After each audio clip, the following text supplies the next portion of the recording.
मेरे प्यारे देशवासियों, नमस्कार। 2 दिन पहले की कुछ अद्भुत तस्वीरें, कुछ यादगार पल अब भी मेरी आंखों के सामने हैं। इसलिए इस बार मन की बात की शुरुआत उन्हीं पलों से करते हैं। टोक्यो ओलंपिक्स में भारतीय खिलाड़ियों को तिरंगा लेकर चलते देखकर मैं ही नहीं, पूरा देश रोमांचित हो उठा। पूरे देश ने जैसे एक होकर अपने इन योद्धाओं से कहा, विजय भव, विजयी भव।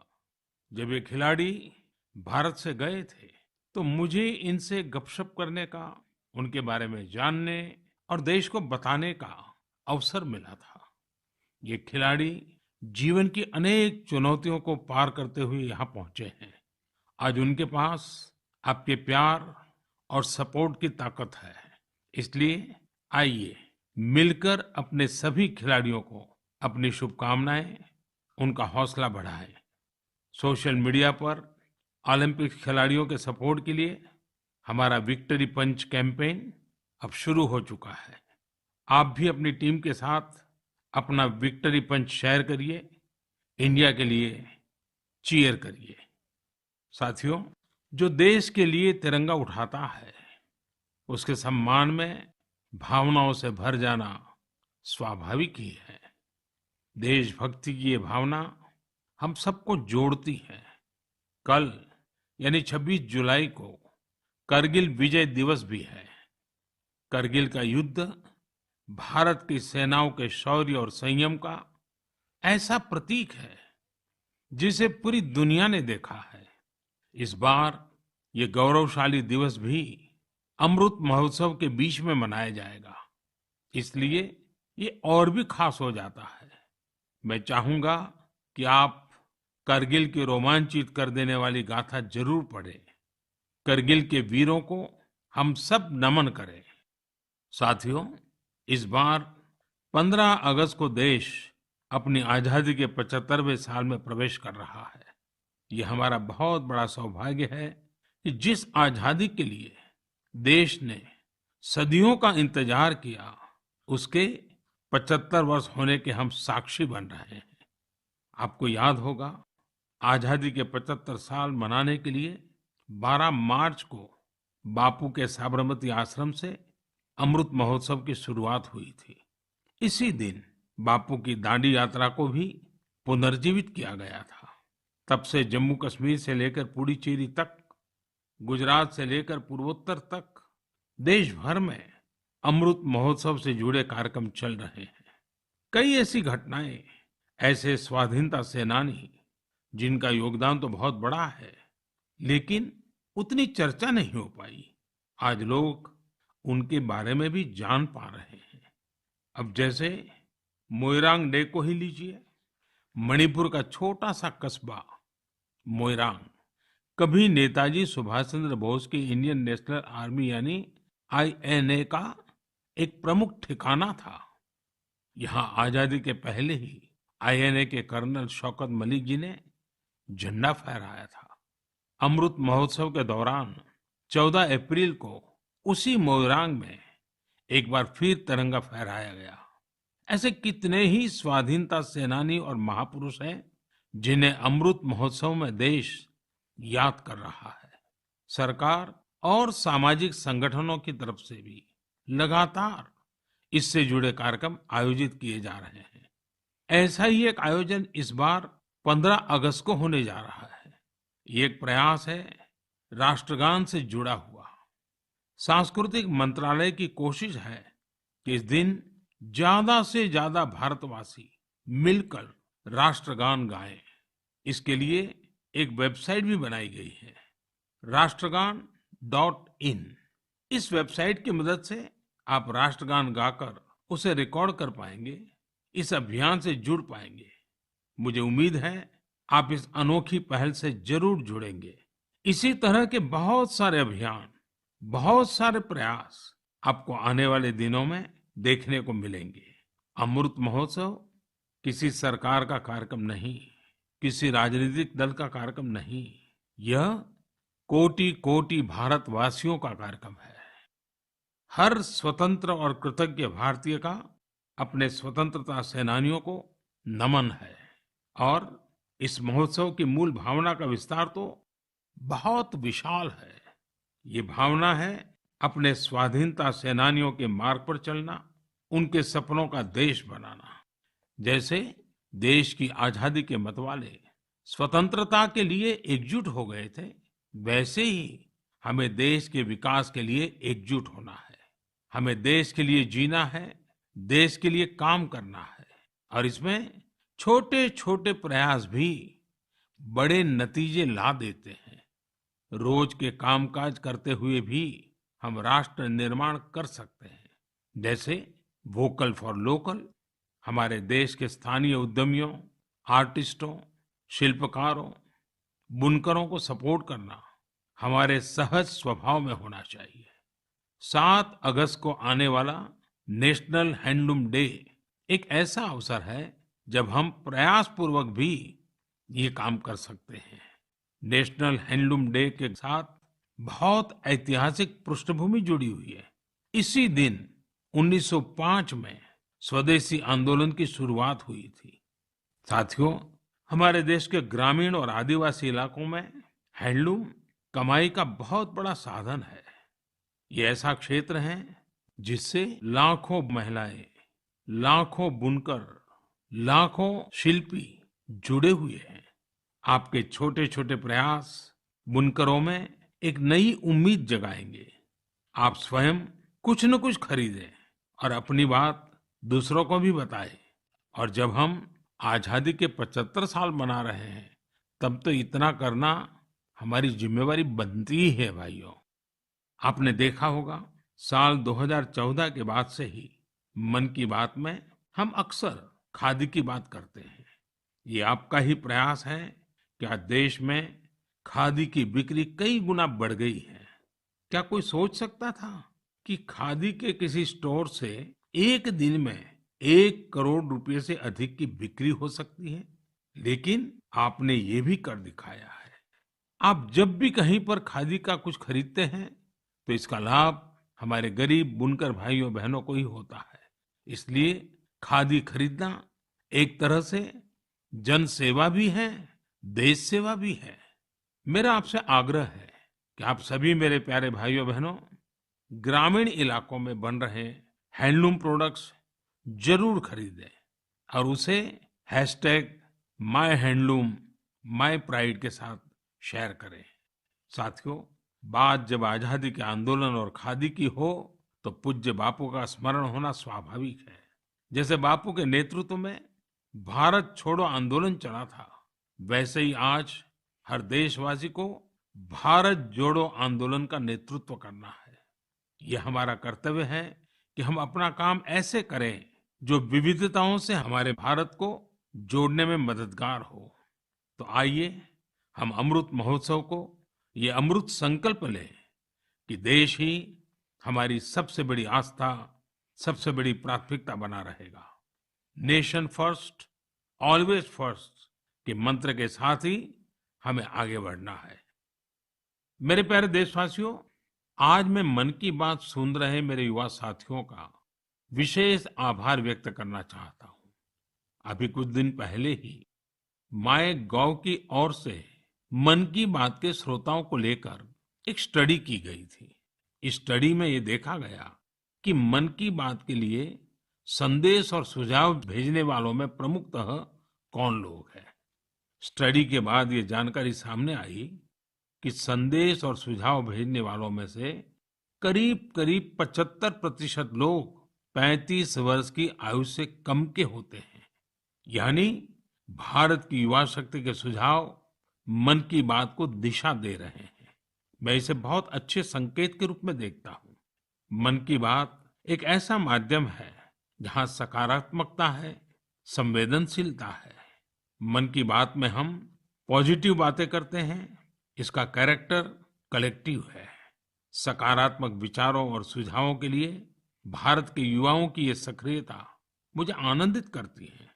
मुझे इस बात की भी खुशी है कि मन की बात के माध्यम से मुझे युवाओं के मन को भी जानने का अवसर मिलता है। साथियों, आप लोगों से मिले सुझाव ही मन की बात की असली ताकत है। आपके सुझाव ही मन की बात के माध्यम से भारत की विविधता को प्रकट करते हैं। भारतवासियों के सेवा और त्याग की खुशबू को चारों दिशाओं में फैलाते हैं। हमारे मेहनतकश युवाओं के इनोवेशन से सबको प्रेरित करते हैं। मन की बात में आप कई तरह के आइडियाज भेजते हैं। हम सभी पर तो चर्चा नहीं कर पाते, लेकिन उनमें से बहुत से आइडियाज को मैं संबंधित विभागों को जरूर भेजता हूं, ताकि उन पर आगे काम किया जा सके। साथियों, मैं आपको साई प्रणीत जी के प्रयासों के बारे में बताना चाहता हूँ। साई प्रणीत जी एक सॉफ्टवेयर इंजीनियर है, आंध्र प्रदेश के रहने वाले हैं।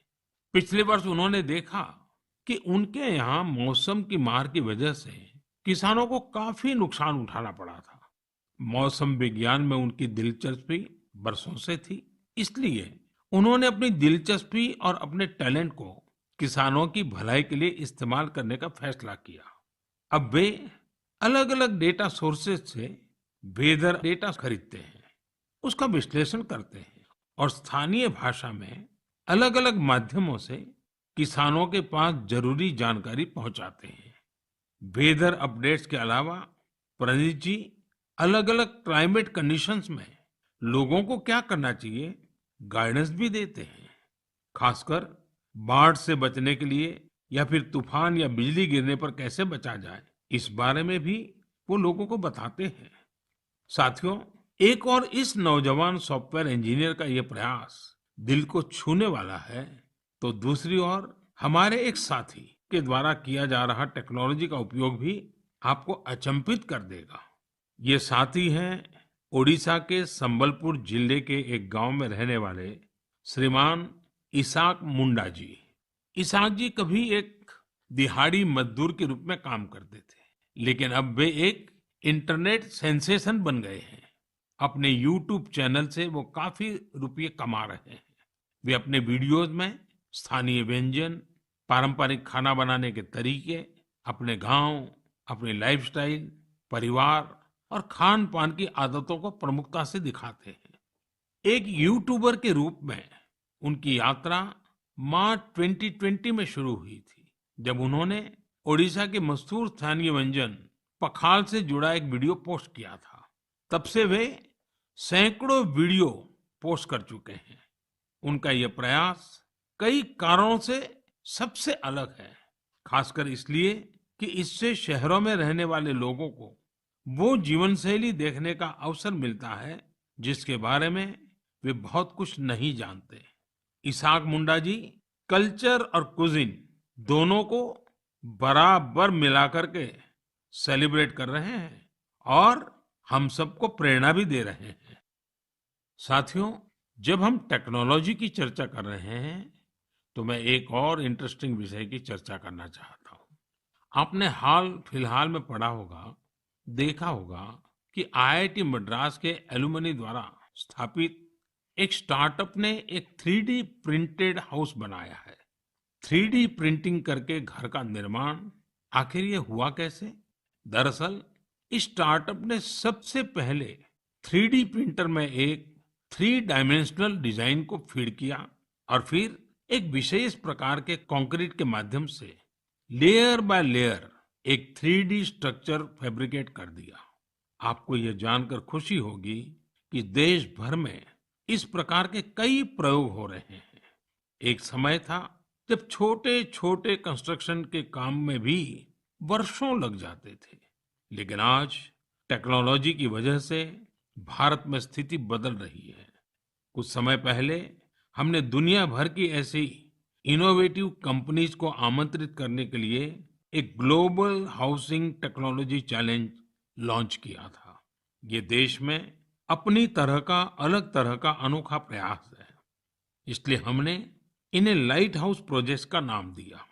फिलहाल देश में 6 अलग अलग जगहों पर लाइट हाउस प्रोजेक्ट्स पर तेजी से काम चल रहा है। इन लाइट हाउस प्रोजेक्ट्स में मॉडर्न टेक्नोलॉजी और इनोवेटिव तौर तरीकों का इस्तेमाल किया जाता है। इससे कंस्ट्रक्शन का टाइम कम हो जाता है। साथ ही जो घर बनते हैं वो अधिक टिकाऊ, किफायती और आरामदायक होते हैं। मैंने हाल ही में ड्रोन्स के जरिए इन प्रोजेक्ट्स की समीक्षा भी की और कार्य की प्रगति को लाइव देखा। इंदौर के प्रोजेक्ट में ब्रिक और मोर्टार वॉल्स की जगह pre fabricated sandwich panel system का इस्तेमाल किया जा रहा है। राजकोट में लाइट हाउस फ्रेंच टेक्नोलॉजी से बनाए जा रहे हैं, जिनमें टनल के जरिए मोनोलिथिक कंक्रीट कंस्ट्रक्शन टेक्नोलॉजी का इस्तेमाल हो रहा है। इस टेक्नोलॉजी से बने घर आपदाओं का सामना करने में कहीं अधिक सक्षम होंगे। चेन्नई में अमेरिका और फिनलैंड की technologies precast concrete system का उपयोग किया जा रहा है। इससे मकान जल्दी भी बनेंगे और लागत भी कम आएगी। रांची में जर्मनी के 3D कंस्ट्रक्शन सिस्टम का प्रयोग करके घर बनाए जाएंगे। इसमें हर कमरे को अलग से बनाया जाएगा, फिर पूरे स्ट्रक्चर को उसी तरह जोड़ा जाएगा जैसे ब्लॉक टॉयज को जोड़ा जाता है। अगरतला में न्यूजीलैंड की टेक्नोलॉजी का उपयोग कर स्टील फ्रेम के साथ मकान बनाए जा रहे हैं जो बड़े भूकंप को झेल सकते हैं। वहीं लखनऊ में कनाडा की टेक्नोलॉजी का इस्तेमाल किया जा रहा है। इसमें प्लास्टर और पेंट की जरूरत नहीं होगी और तेजी से घर बनाने के लिए पहले से ही तैयार दीवारों का प्रयोग किया जाएगा। साथियों, आज देश में ये प्रयास हो रहा है कि ये प्रोजेक्ट इंक्यूबेशन सेंटर्स की तरह काम करे। इससे हमारे प्लानर्स, आर्किटेक्ट्स, इंजीनियर्स और स्टूडेंट्स नई टेक्नोलॉजी को जान सकेंगे और उसका एक्सपेरिमेंट भी कर पाएंगे। मैं इन बातों को खास तौर पर अपने युवाओं के लिए साझा कर रहा हूं, ताकि हमारे युवा राष्ट्र हित में टेक्नोलॉजी के नए नए क्षेत्रों की ओर प्रोत्साहित हो सके। मेरे प्यारे देशवासियों, आपने अंग्रेजी की एक कहावत सुनी होगी, to learn is to grow, यानी सीखना ही आगे बढ़ना है। जब हम कुछ नया सीखते हैं तो हमारे लिए प्रगति के नए नए रास्ते खुद ब खुद खुल जाते हैं। जब भी कहीं लीक से हटकर कुछ नया करने का प्रयास हुआ है, मानवता के लिए नए द्वार खुले हैं, एक नए युग का आरंभ हुआ है। और आपने देखा होगा, जब कहीं कुछ नया होता है तो उसका परिणाम हर किसी को आश्चर्यचकित कर देता है। अब जैसे कि अगर मैं आपसे पूछूं कि वो कौन से राज्य हैं जिन्हें आप सेब, एप्पल के साथ जोड़ेंगे, तो जाहिर है कि आपके मन में सबसे पहले हिमाचल प्रदेश, जम्मू कश्मीर और उत्तराखंड का नाम आएगा। पर अगर मैं कहूं कि इस लिस्ट में आप मणिपुर को भी जोड़ दीजिए, तो शायद आप आश्चर्य से भर जाएंगे। कुछ नया करने के जज्बे से भरे युवाओं ने मणिपुर में ये कारनामा कर दिखाया है। आजकल मणिपुर के उखरुल जिले में सेब की खेती जोर पकड़ रही है। यहाँ के किसान अपने बागानों में सेब उगा रहे हैं। सेब उगाने के लिए इन लोगों ने बाकायदा हिमाचल जाकर ट्रेनिंग भी ली है। इनमें से एक हैं टीएस रिंगफामीयोंग। ये पैसे से एक एरोनॉटिकल इंजीनियर है। उन्होंने अपनी पत्नी श्रीमती टीएस एंजल के साथ मिलकर सेब की पैदावार की है। इसी तरह अवुंगशी शिमरे ऑगस्टिन ने भी अपने बागान में सेब का उत्पादन किया है। अवुंगशी दिल्ली में जॉब करती थी। ये छोड़कर वो अपने गांव लौट गई और सेब की खेती शुरू की। मणिपुर में आज ऐसे कई एप्पल ग्रोवर हैं जिन्होंने कुछ अलग और नया करके दिखाया है। साथियों, हमारे आदिवासी समुदाय में बेर बहुत लोकप्रिय रहा है। आदिवासी समुदायों के लोग हमेशा से बेर की खेती करते रहे हैं, लेकिन कोविड-19 महामारी के बाद इसकी खेती विशेष रूप से बढ़ती जा रही है। त्रिपुरा के उनाकोटी के ऐसे ही 32 साल के मेरे युवा साथी हैं विक्रमजीत चकमा। उन्होंने बेर की खेती की शुरुआत कर काफी मुनाफा भी कमाया है और अब तो लोगों को बेर की खेती करने के लिए प्रेरित भी कर रहे हैं। राज्य सरकार भी ऐसे लोगों की मदद के लिए आगे आई है। सरकार द्वारा इसके लिए कई विशेष नर्सरी बनाई गई है ताकि बेर की खेती से जुड़े लोगों की मांग पूरी की जा सके।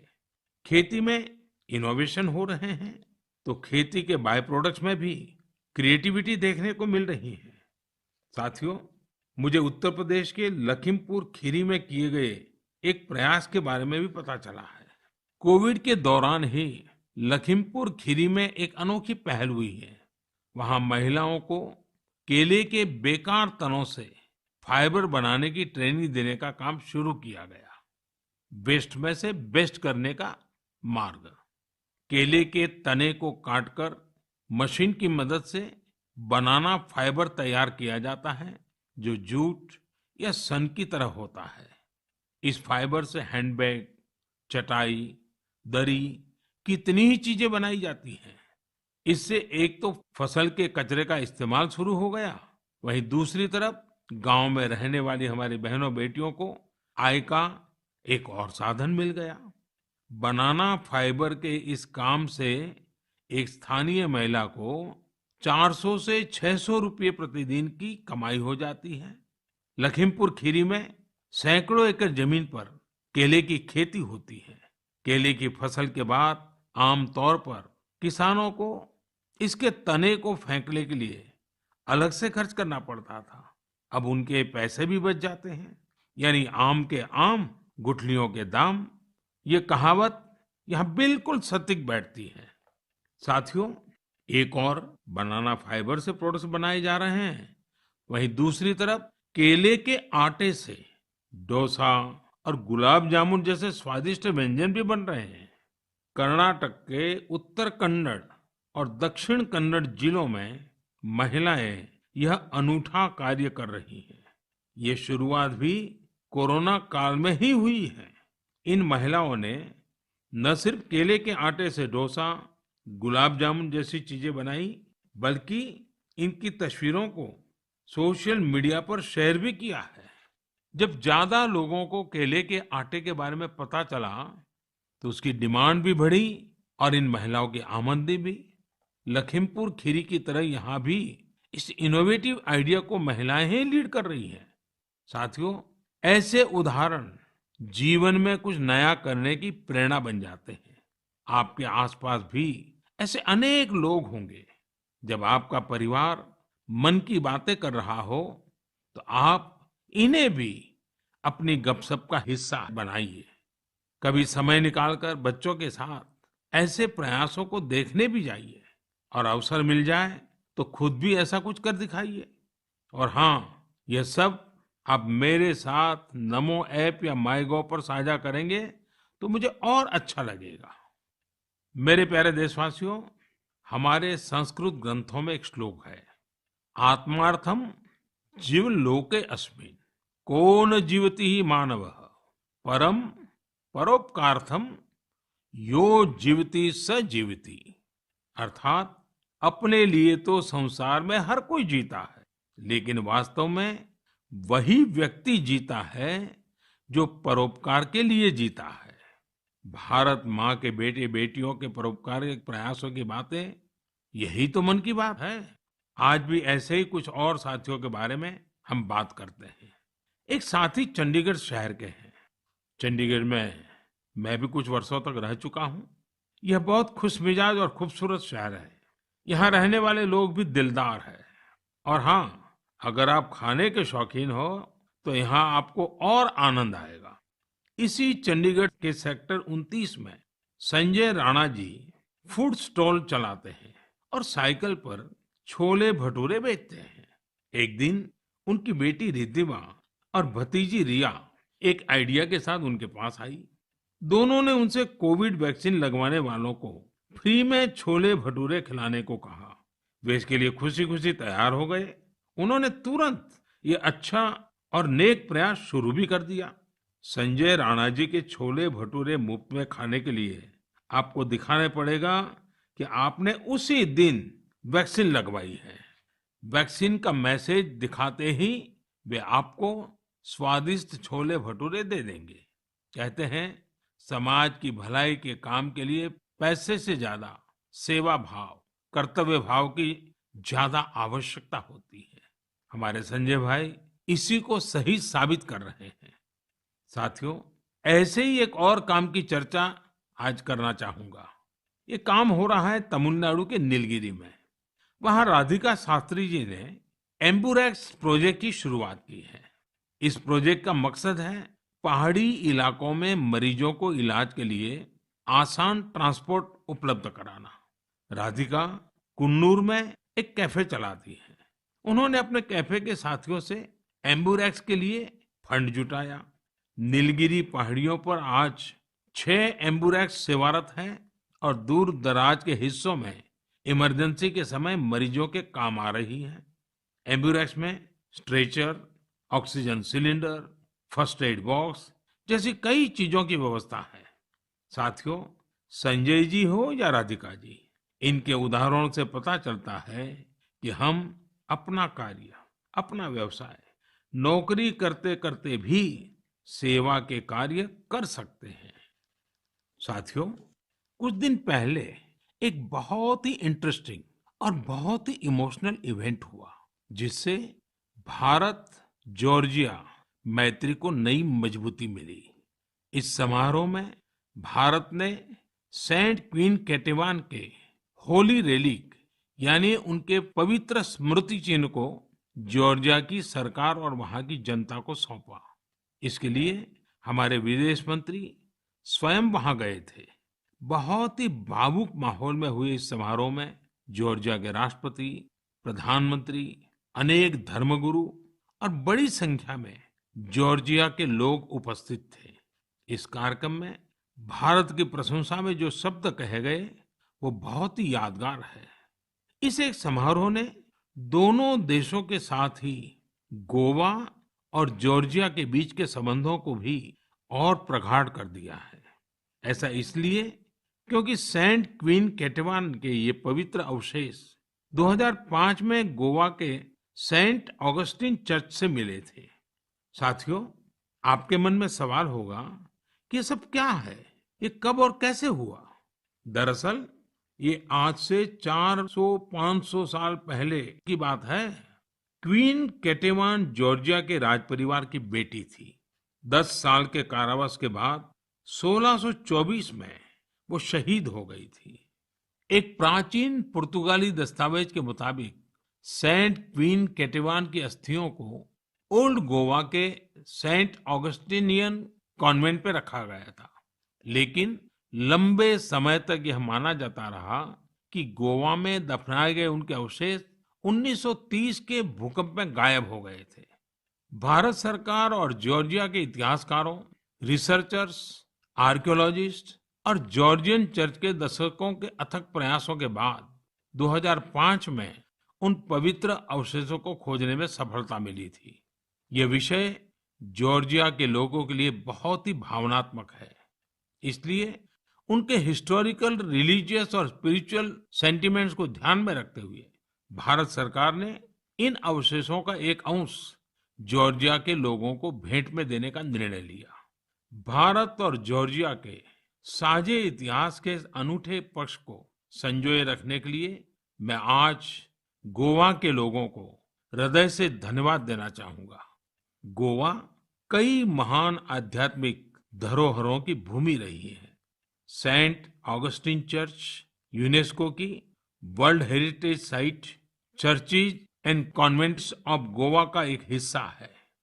मेरे प्यारे देशवासियों, जॉर्जिया से अब मैं आपको सीधे सिंगापुर लेकर चलता हूं, जहां इस महीने की शुरुआत में एक और गौरवशाली अवसर सामने आया। सिंगापुर के प्रधानमंत्री और मेरे मित्र ली सेन लुंग ने हाल ही में रिनोवेट किए गए सिलाट रोड गुरुद्वारा का उद्घाटन किया। उन्होंने पारंपरिक सिख पगड़ी भी पहनी थी। यह गुरुद्वारा लगभग 100 साल पहले बना था और यहाँ भाई महाराज सिंह को समर्पित एक स्मारक भी है। भाई महाराज सिंह जी ने भारत की स्वतंत्रता के लिए लड़ाई लड़ी थी और ये पल आजादी के 75 साल मना रहे हैं तब और अधिक प्रेरक बन जाता है। दो देशों के बीच पीपल टू पीपल कनेक्ट उसे मजबूती ऐसी ही बातों, ऐसे ही प्रयासों से मिलती है। इनसे यह भी पता चलता है कि सौहार्दपूर्ण माहौल में रहने और एक दूसरे की संस्कृति को समझने का कितना महत्व है। मेरे प्यारे देशवासियों, आज मन की बात में हमने अनेक विषयों की चर्चा की। एक और विषय है जो मेरे दिल के बहुत करीब है। ये विषय है जल संरक्षण का। मेरा बचपन जहाँ गुजरा, वहाँ पानी की हमेशा से किल्लत रहती थी। हम लोग बारिश के लिए तरसते थे और इसलिए पानी की एक एक बूंद बचाना हमारे संस्कारों का हिस्सा रहा है। अब जनभागीदारी से जल संरक्षण, इस मंत्र ने वहाँ की तस्वीर बदल दी है। पानी की एक एक बूंद को बचाना, पानी की किसी भी प्रकार की बर्बादी को रोकना, ये हमारी जीवन शैली का एक सहज हिस्सा बन जाना चाहिए। हमारे परिवारों की ऐसी परंपरा बन जानी चाहिए जिससे हर एक सदस्य को गर्व हो। साथियों, प्रकृति और पर्यावरण की रक्षा भारत के सांस्कृतिक जीवन में, हमारे दैनिक जीवन में रचा बसा हुआ है। वहीं बारिश और मानसून हमेशा से हमारे विचारों, हमारी फिलॉसफी और हमारी सभ्यता को आकार देते आए हैं। ऋतु संहार और मेघदूत में महाकवि कालिदास ने वर्षा को लेकर बहुत ही सुंदर वर्णन किया है। साहित्य प्रेमियों के बीच ये कविताएं आज भी बेहद लोकप्रिय हैं। ऋग्वेद के पर्जन्य सूक्तम में भी वर्षा के सौंदर्य का खूबसूरती से वर्णन है। इसी तरह श्रीमद् भागवत में भी काव्यात्मक रूप से पृथ्वी, सूर्य और वर्षा के बीच के संबंधों को विस्तार दिया गया है।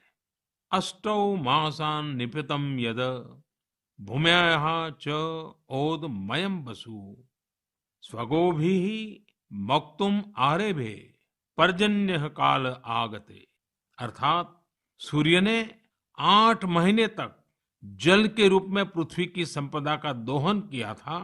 अब मानसून के मौसम में सूर्य इस संचित संपदा को पृथ्वी को वापस लौटा रहा है।